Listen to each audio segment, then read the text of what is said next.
We are starting. Let me first tell you that today's the talk is with reference to HR as a career choice for transitioning officers of the uniformed services.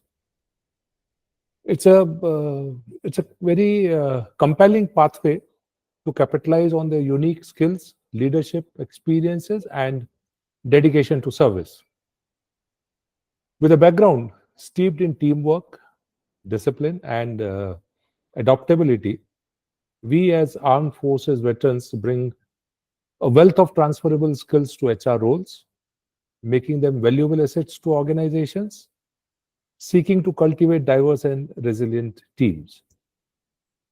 Embracing the principles of HR allows veterans to continue their commitment to supporting and empowering others, while also embarking on a fulfilling and impactful civilian career path that aligns with their values and expertise.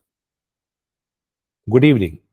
I am Group Captain Manish Sharma, an Indian Air Force veteran. Having served the organization in various capacities, including administration, HR, finance, and IT, for 35 years, I have now started a financial consultancy where we guide individuals on management of personal finance, including investments, risk management, and compliances. We also provide management, compliances, and accounting services to businesses as well. Today with me is Lieutenant Colonel Mayur Ambasht, who is an alumni of National Defence Academy, Pune, and Indian Military Academy, Dehradun. He was commissioned into the 10th Battalion of the Mechanized Infantry Regiment in December 1999. He served in various appointments in the field and peace, including a UN mission in Sudan, where he commanded 200 troops with 30 tanks in the midst of an intense civil war in South Sudan. During his military career, spanning 20 years, he's operated in Jammu and Kashmir, where he was deployed in intense counterinsurgency operations for 3 tenures. Haryana, Punjab, Rajasthan, Madhya Pradesh, Maharashtra, and Africa. His career in Indian Army encompassed roles including operations, HR, training, administration, and financial management. He is an MBA from Narsi Monji Institute of Management Studies. He hung his uniform in February 2020 and has been employed as head HR Hyosung TNS since April 2020 at Mumbai. He has been instrumental in creating an efficient system and a conducive and happy environment for his team. Apart from being a committed HR professional, he is also an avid blogger and passionately exposes the cause of veteran hiring. He has successfully launched initiatives to organize and network veterans to further their placements and growth after their transition from boots to suits, as he calls. He is a prolific content creator on social media and pursues reinforcing brand veteran through these channels. I welcome Lieutenant Colonel Mayur. Thank you, sir. Privilege being here. Any forums or professional organizations where we can develop a useful network with other HR professionals for finding suitable opportunities? Sir, not for suitable opportunities, but for networking amongst the HR people. There are many groups that are there in the environment. There is HR Federation of India, a Society of Human Resource Management. Then there are local groups, HR Shapers and all that. They keep having their conclaves and online, offline meets. In my opinion, it is not essential to network only in the HR circles. Networking is important. We have a veteran network of our own here in Mumbai also, and one senior officer said a very nice thing, which I always keep in mind. Your network is your net worth. Why should you restrict yourself to the HR fraternity only? You are capable of everything. You may like to hop to some other opportunity tomorrow. And knowledge is gold. Learn about everything. Take inputs from everywhere. Considering the veteran network only, people are in every field.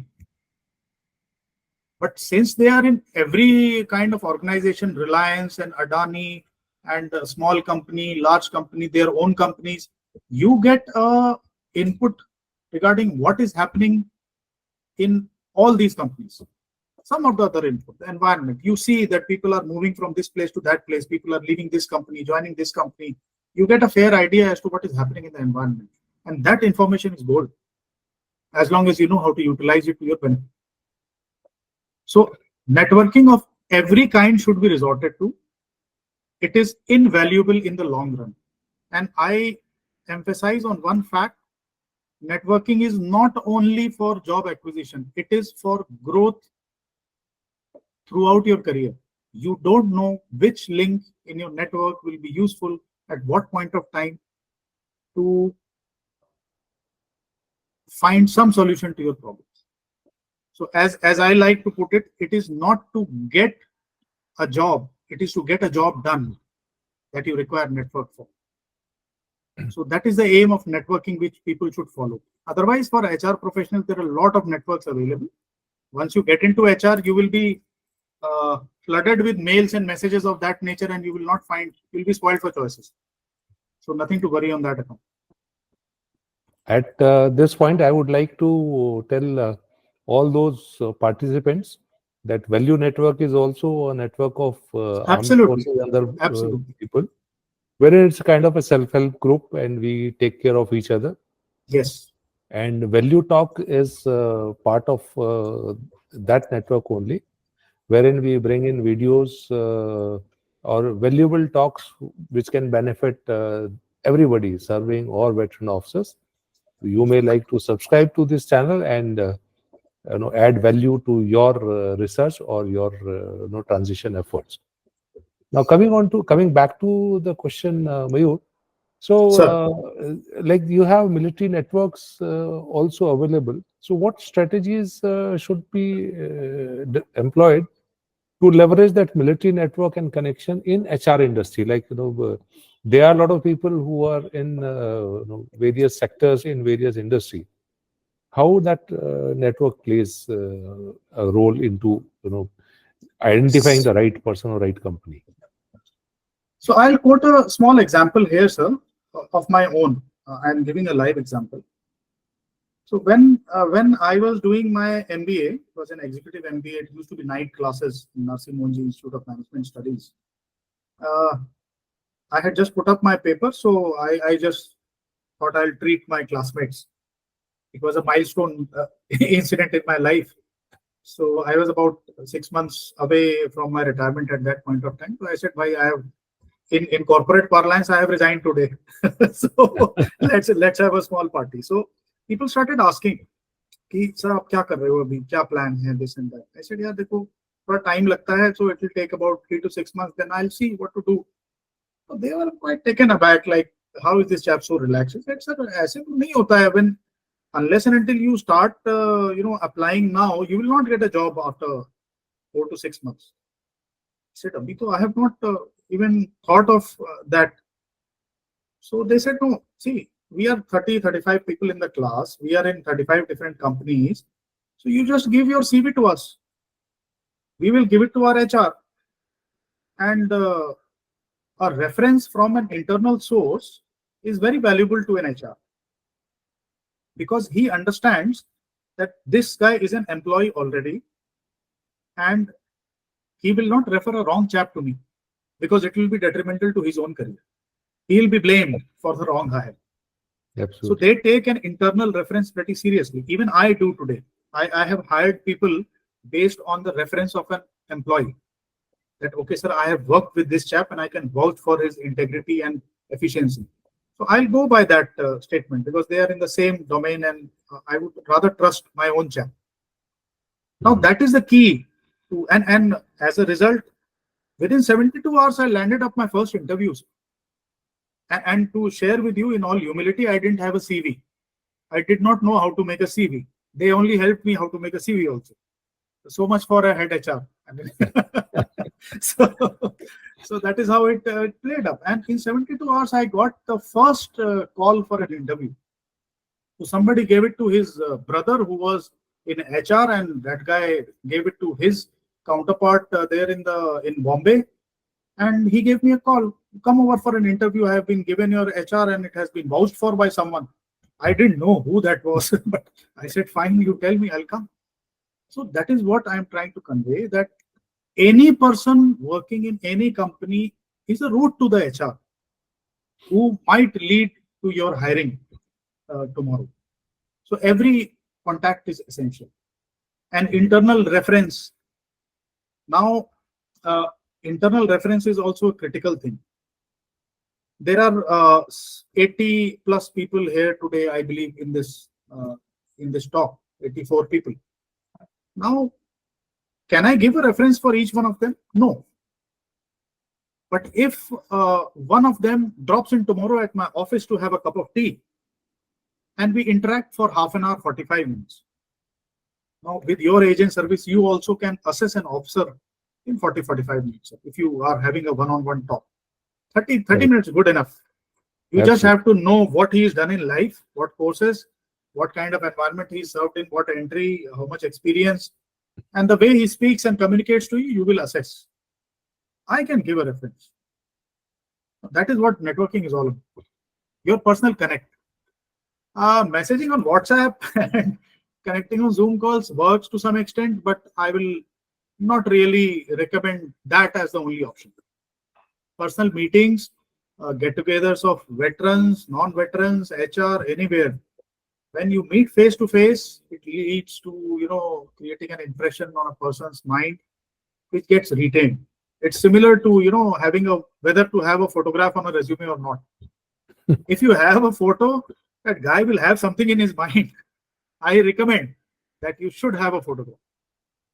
Okay, I might wear a cap probably to hide my poverty, but still I'll put a photograph. Okay, even that cap will leave an impression. Oh, acha wo topi wala aadmi tha. Acha, now I remember. Some point of recollection, some reference point.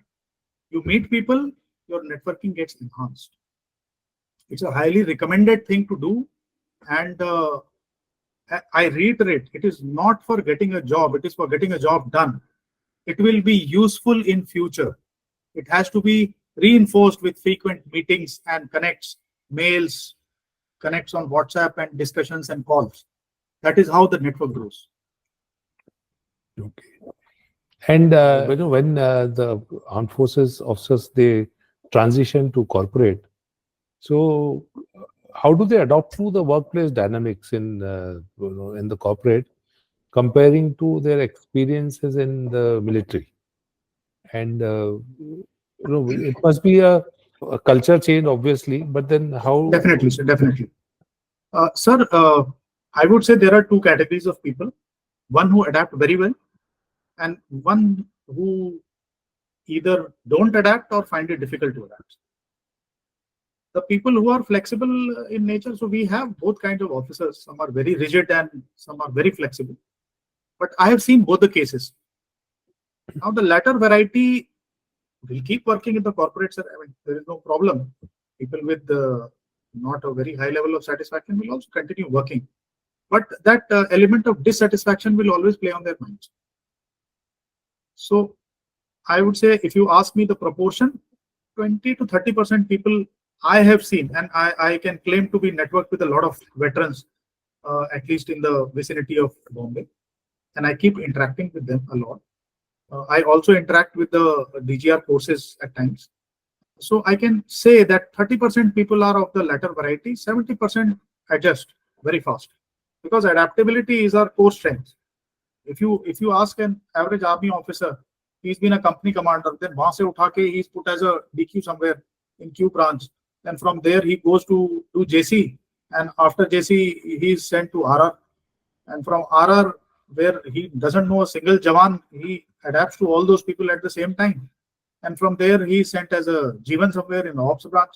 So every tenure, his location, his surrounding, his peer group, his role, his responsibilities, everything changes.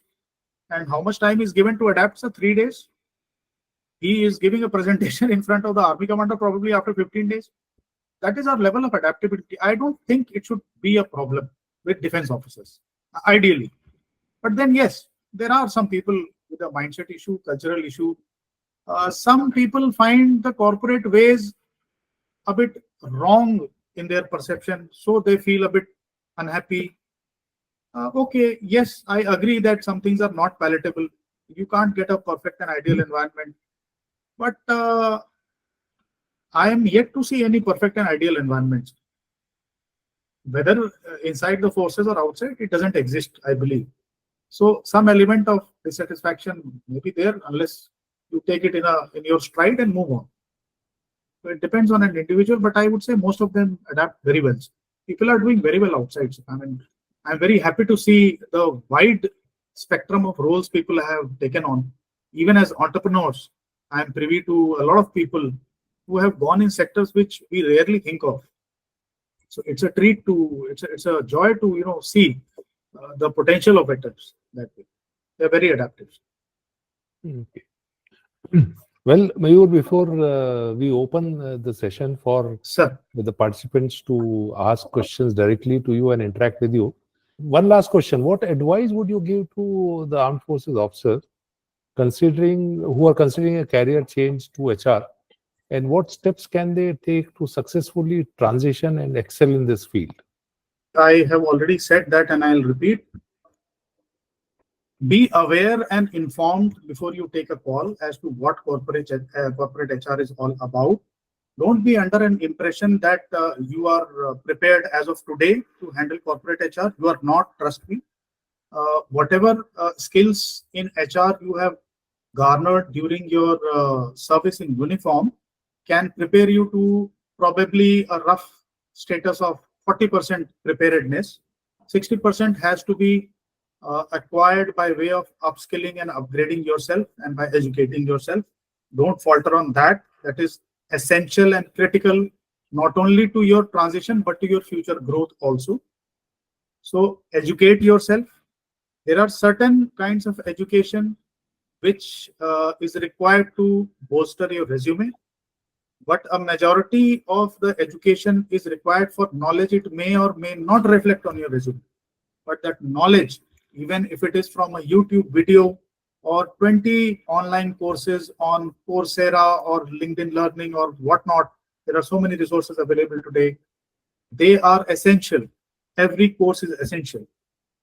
Add to that the fact that your learning and filling up of knowledge void will not stop with the first job. The moment you have got a job, you can't relax that, okay, now I've got a job, everything is fine and hunky-dory and I can go on forever. No, it doesn't happen.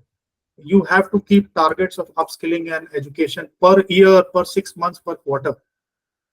You have to learn a new thing every 3 months, 6 months, and 12 months in order to survive. Please remember, I am telling you this. You will realize after the transition, getting a job is far easier than staying in that job. Proving your worth is far more difficult than getting into that appointment. There will be 100 elements which will be ready to push you out of that position if you don't upskill and keep abreast of what is happening around you. If you see that there is a void somewhere which is hampering my work, you have to fill that void in the next 3 months. That is imperative. You have to keep your daily schedule in such a fashion that there is some time dedicated to learning only.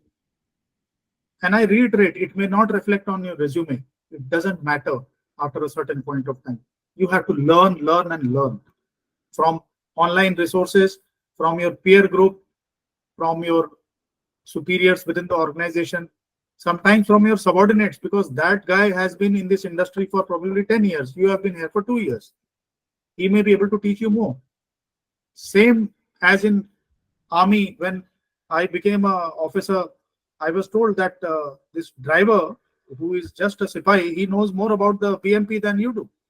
So you learn from him. So why not just superimpose that template here? You have to learn from everyone. around you. The moment you realize that this is something which is good to learn and it will help me in the future, put it on a list of to do on your bucket list for learning and development of your own self. That is my advice as a parting advice to everyone. Great. Thank you, Mayur. I mean, as they say in HR, they don't just hire employees, they build teams, cultivate talent, and shape the future of organization.